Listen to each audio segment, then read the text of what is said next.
Hey,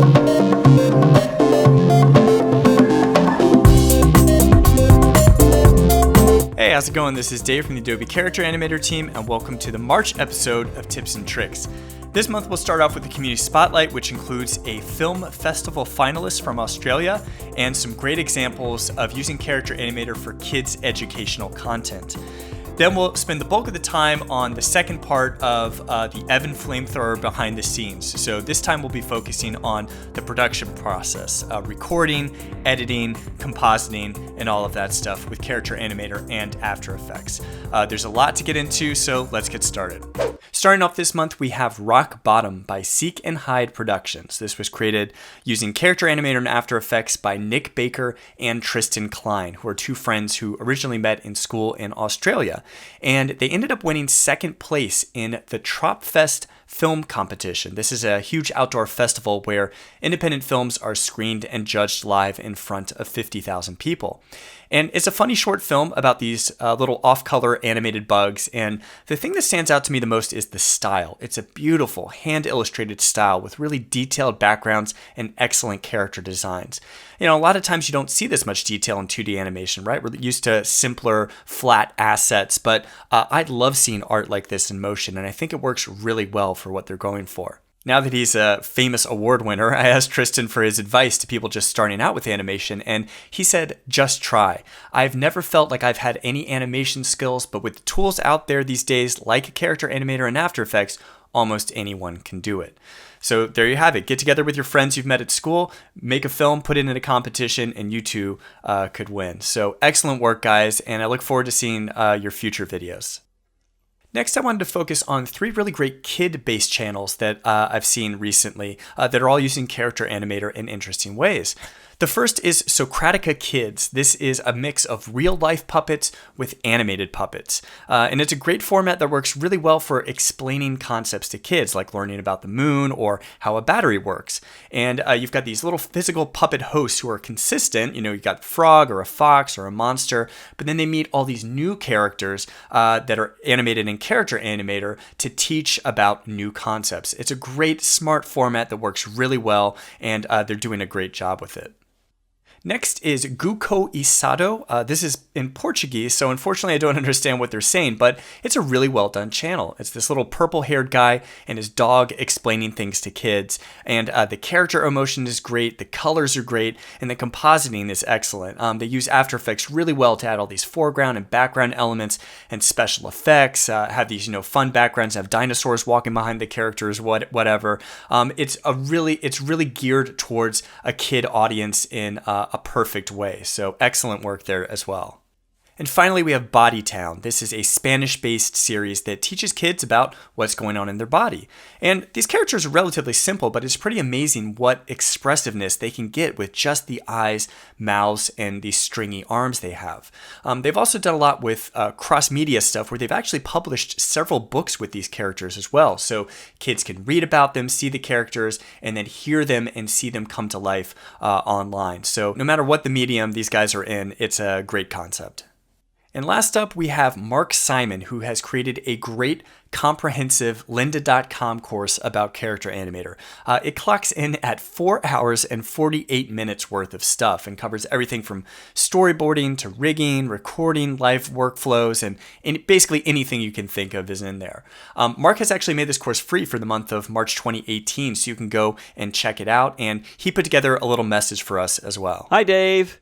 I'm Mark Simon. Hey, thank you so much for all the great videos you've done on Character Animator. They have inspired me to create an entire course on lynda.com on how to use Character Animator in production. There are over 80 videos in my course, and that's almost 5 hours of content, but luckily, they're broken into quick little chunks. And we have 5 new characters built just for this course, including hand-drawn, hi there, photocomps, claymation, and CG. Just go to lynda.com/Mark Simon. Hey, so thanks again, Dave. Ow, that burns. All right, so this month we continue our behind the scenes look at Evan Flamethrower Robot Detective. This is a video that I'm putting together that's using Character Animator and After Effects, Audition, Photoshop, everything basically to create a long form interactive cartoon. So last month we talked about pre-production, doing your voiceover, getting your characters together, thinking up of the story. And this month we're talking about production, recording, editing, dynamic link into After Effects for compositing. Hopefully there's a lot of useful tips here for your own creations. So let's get into it. Okay, I've got a character ready to go and start a recording with. So what's the first step? Well, first make sure you've got a scene that has a lot of room for your character to move around in. So when I select my scene over here in the project panel, I can see the width and height, frame rate, all of that stuff. If I need a little extra room, I can always make this bigger or smaller to give it enough space. You don't want your character's head or body or arms getting cut off by the sides, because then when you bring it into After Effects or Premiere or other places, it's going to show very clearly where it gets cut off. So always give your character a lot of extra space. This doesn't have to be a particular aspect ratio or anything like that. It just needs to be a lot of space. So the place I always start with recording animation in Character Animator is audio. Audio determines everything. How the character is going to react to things, what their emotions will be, what gestures or triggers you want to do at any given time. It's all dependent on the audio. Now, if I bring in a full mix with everything that this character is saying, it's not going to work too well. This is not what I want to do, but I'm going to show you why I wouldn't want to do this. So I'm going to drag it in. It's got the background music. It's got Suzanne talking to Evan. It's got multiple voices in it.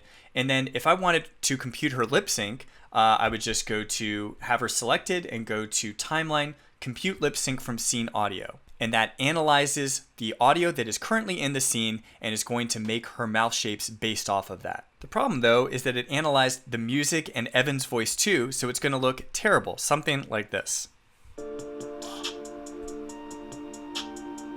about time, detective. I have a meeting to go to. Please. So this is not the way I wanted to do it. It was doing the audio, all of the audio together at once. I need to isolate just Suzanne's voice. So remember last month we were talking about, okay, I've got Evan, all of his voice up here, Suzanne, all of her voice here, extra characters, there's a few throwaway gags with other characters down here, and the soundtrack. For Suzanne, I want to mute everything else, just have Suzanne, the only voice showing up, and go to File, Export, Multi-Track Mixdown, Entire Session. And so I import just that file into Character Animator, drag it into my scene, and you can see by the waveform that it's only her parts where she's talking. Now, one other thing I should note is she has kind of a robotic filter on her voice. This version, I took that filter off. And the reason for that is any filtering or weird effects that you add to a character's voice may affect the quality of the lip sync. I was noticing when I first brought it in, I didn't get that great of results, but when I took the filter off and made it loud and clear and everything, it was much, much better. So keep with the current version first, the most clean, raw, loud version you can get first, and then later on, you can bring back the old one, and even if it has a filter or a pitch shift or something like that, it should still line up okay. So again, for her, I would select her and go to Timeline, Compute Lip Sync from Scene Audio, and it will go through that whole process. Now, once that's done, what I like to do is make sure just the audio file is selected, not the visemes, the lip sync data, and delete it. And then bring back in the whole mixed audio. Okay, so in this case, I think it's Suzanne Mix All. My naming conventions are terrible, but whatever.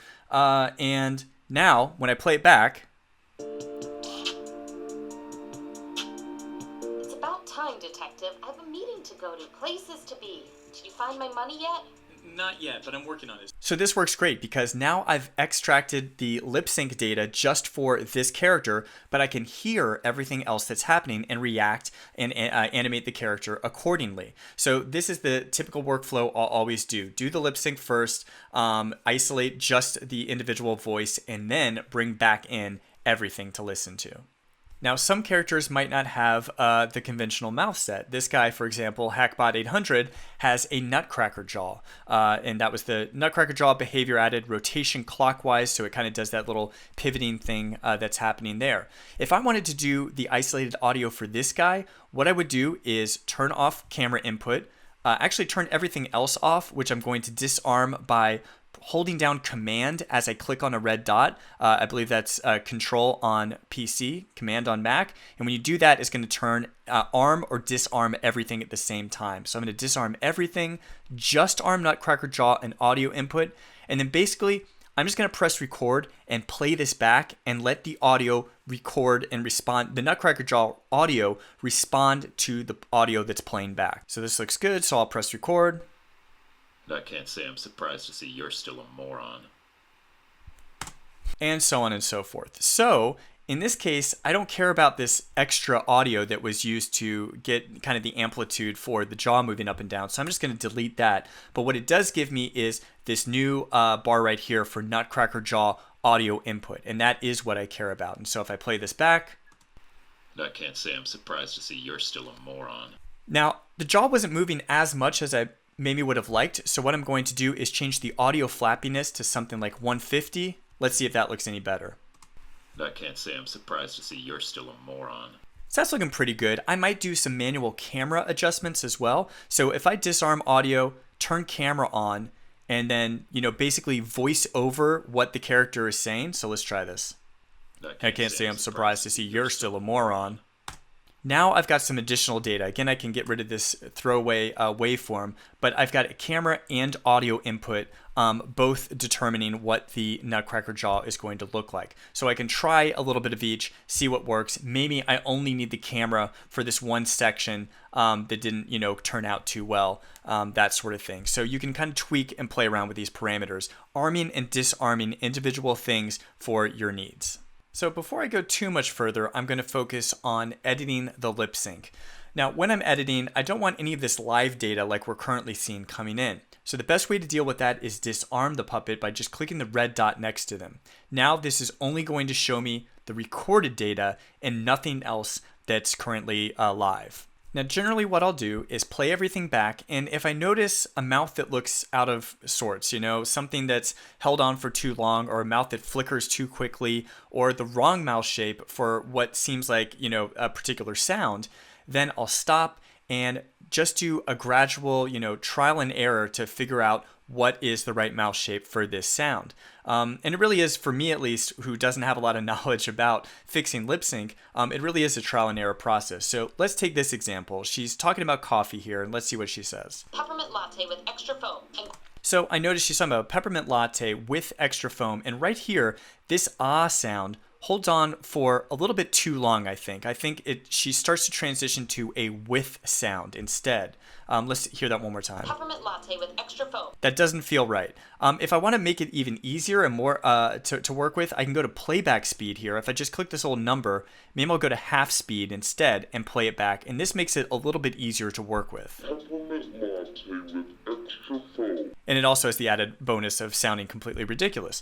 But for this character, right here, I think, is where she starts to stay. And I can see in the waveform here as well that there seems to be another viseme that I want to add in here. So with my time lined up here, I'm going to make sure that viseme is selected, and I'm going to go to Edit, Split. And that is going to create a new viseme. It's the same one currently, still ah, but what I can do now is right-click it and find exactly the one that I want to replace it.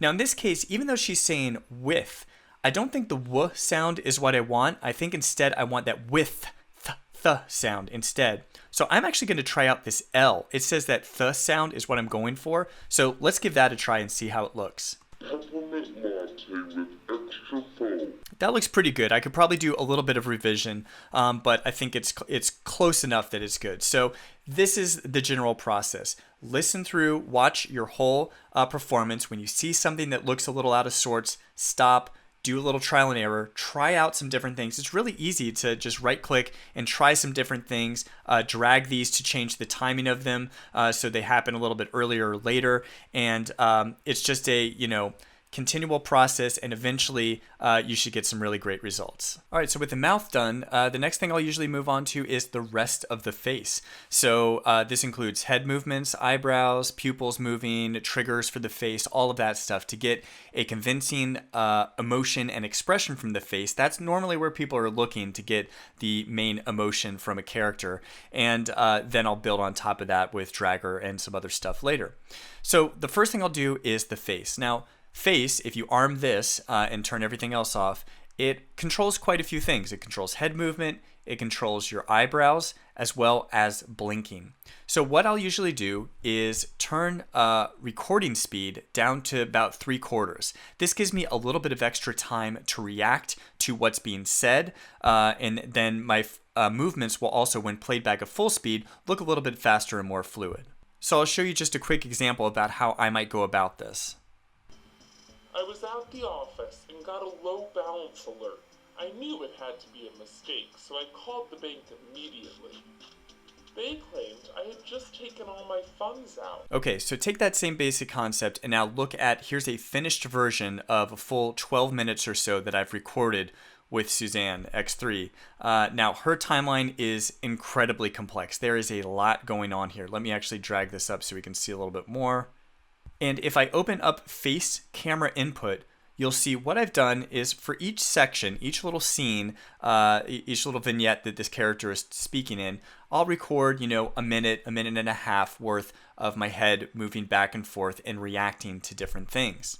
If I get something wrong, I'll usually just stop and go start over again, and try to get it right. And after a few different times and performances, you do tend to get it right, and it goes pretty fast. And you know what to react to, what things you're going to be listening to, and when you should, move back to recoil at something, or when you should lean in to feel like you're getting more information, or when your eyebrows should go up or down. So it's just a practice and performance thing, and it might take a couple tries, but eventually you get that take that works really well for your scene. The next thing I usually tackle is the eye gaze behavior. So again, I will just arm that, and a lot of times instead of the default camera input, I disarm that and I only arm keyboard input. And I feel like this gives me the most control over where my character is looking at any given time. So what I'll do is press record, usually again at 3/4 slow motion recording speed, and I will press the arrow keys on the keyboard to determine where my character is looking. So I'm pressing right, left, down, up, or diagonally will allow your character to look in the different corners.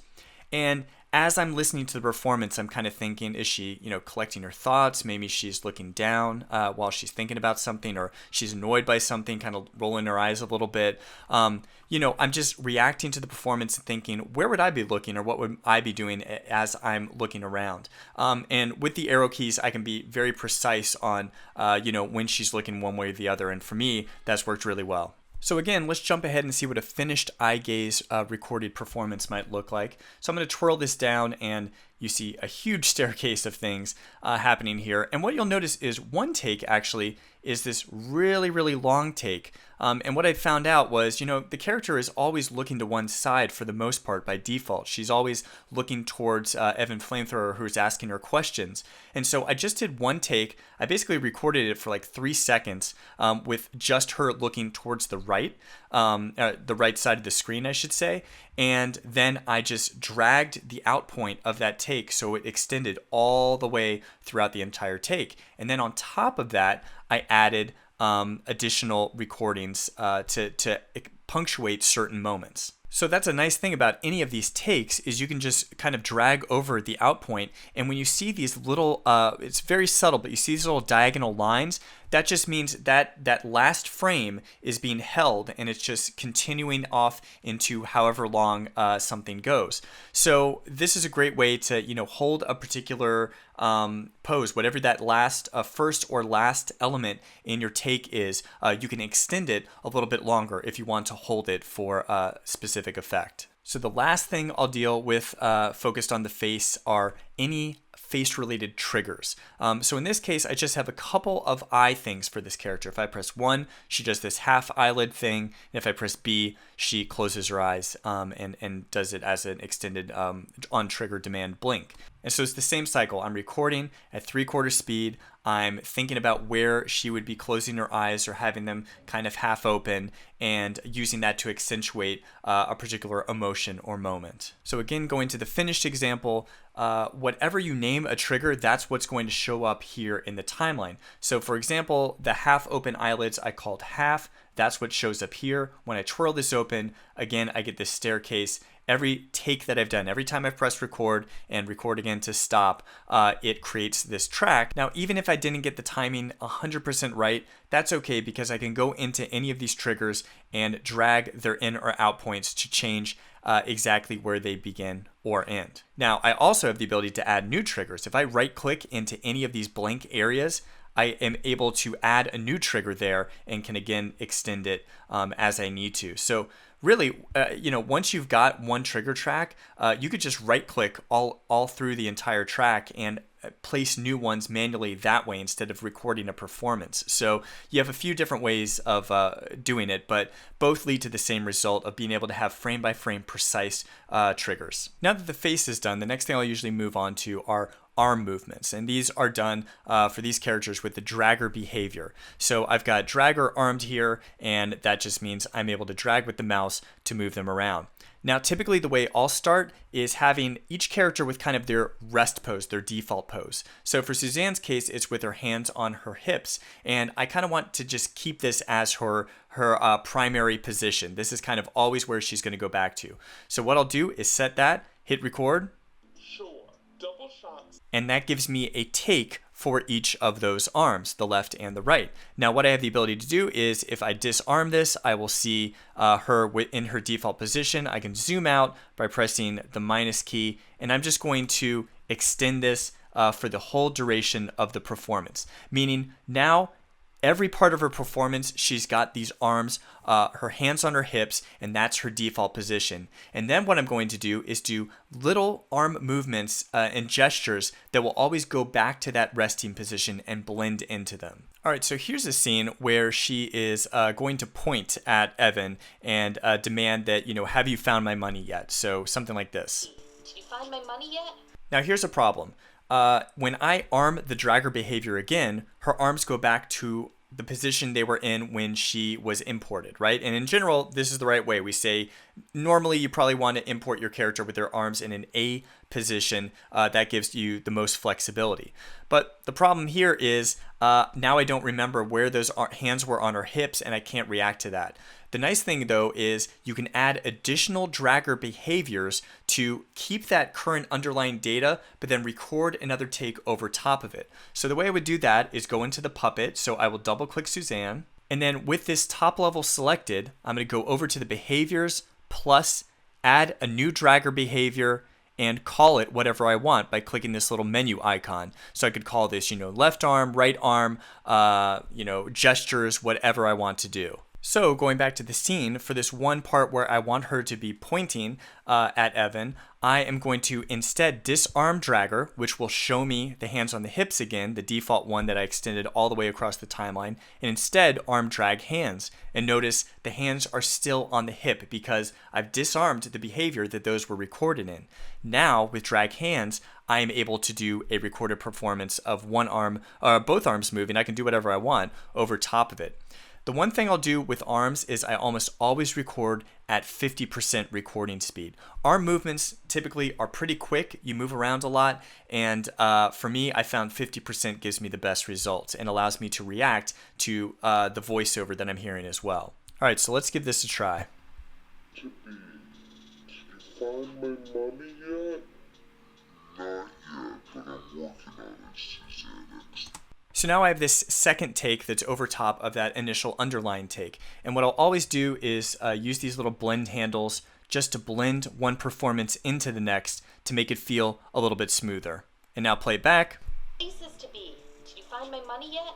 Not yet, but I'm working on it. And that looks pretty good. I can change the timing, of course, if I want it to be a little bit, quicker here at the end. I might drag in that out point and make the curve a little bit more steep. But you can fool around with this and get it precise to make those arm movements as quick as possible. And so what you see in the final version is exactly what I just did repeated 100 times, right? So here, dragger is this long extended take or 2 or 3 takes, very long, just the hands on the hips. And then the drag hands over top of it is a much bigger staircase of small little edits that are over top of it that are adding precise gestures, arm movements, points, that sort of thing over top and blending into that initial performance. And then the last thing I'll move on to are hand triggers. So for this character, she's got quite a few different hand triggers, palm flips, points, that sort of thing.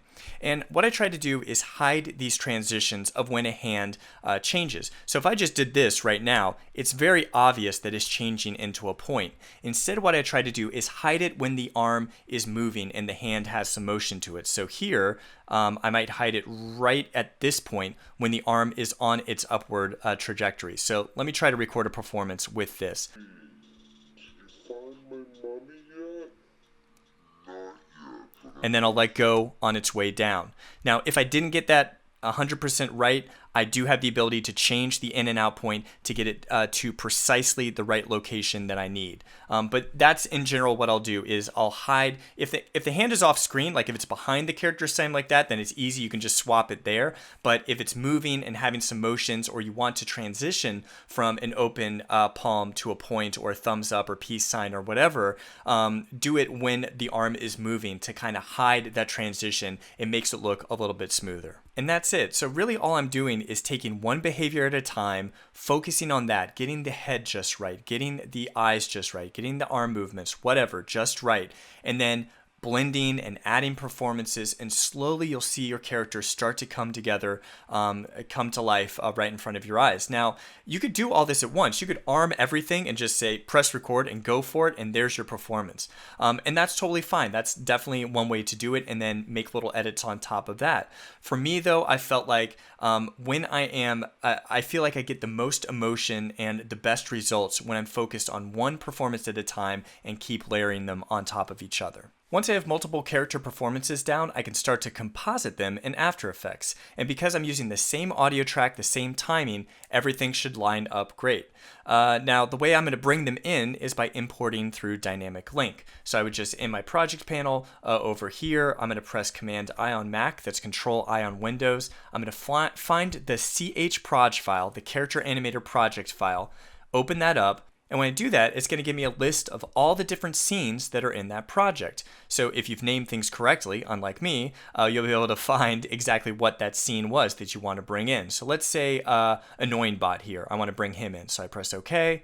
And that makes him show up over here in my project panel. And then I can just drag that into my After Effects composition. And there we go. And now I can position him wherever I want to. So really that's all there is to it. I'm just importing a lot of different dynamic linked characters, putting them together, and then imported images and PSD files and whatnot. I'm creating this scene and this world around them, putting a desk in front of this character to make it look like he's behind it, adding a blurred lamp in the foreground to give some slight depth of field, that sort of thing. And one thing I always spend a decent amount of time on is trying to get a little bit of extra atmosphere for the scene. So instead of it feeling kind of flat and lifeless, adding a little bit of dimension and color to it. So one of the easiest ways to do this is immediately adding shadows to a character. So if you duplicate your dynamically linked character animator puppet, you can bring it in. So I've got this second version that's duplicated below this guy, and then I just went to Effect, Color Correction,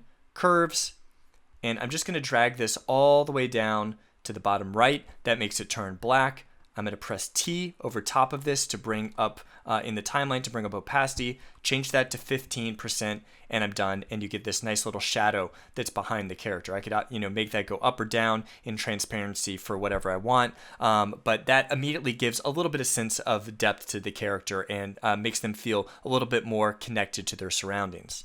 And for this scene, I added a few other things. So I've got some light coming out of this. It's just a shape layer that's blue, I think, that I made a add blend mode to that makes it feel like it has a little bit of extra light and difference in there. I also found this dust particle matte that I overlaid as well. I think I must have used add blend mode for that too. And that just has these little, pieces of dust that are subtly floating through the air. And again, makes the background and environment come to life a little bit. It makes something always moving, always kinetic in there, which I think helps give it a little bit of additional atmosphere. And I like the little blue lighting that this is adding as well. And then I also did just a black and white gradient overlay, kind of a vignette that I put over top of it. And I was fooling around with the different blend modes, but this is the one I think I ended up liking the most, was a linear burn. And you could of course change the transparency here to not be as dramatic if you wanted just a little bit more shading. But you get the idea. You add these little elements, these colors, these lights, these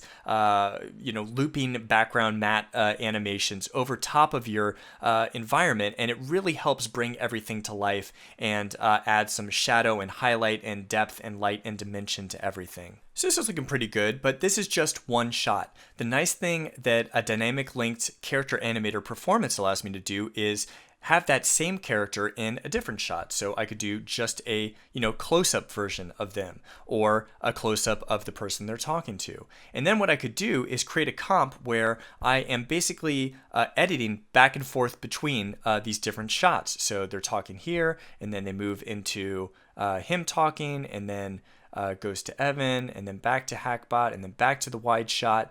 And you get the idea.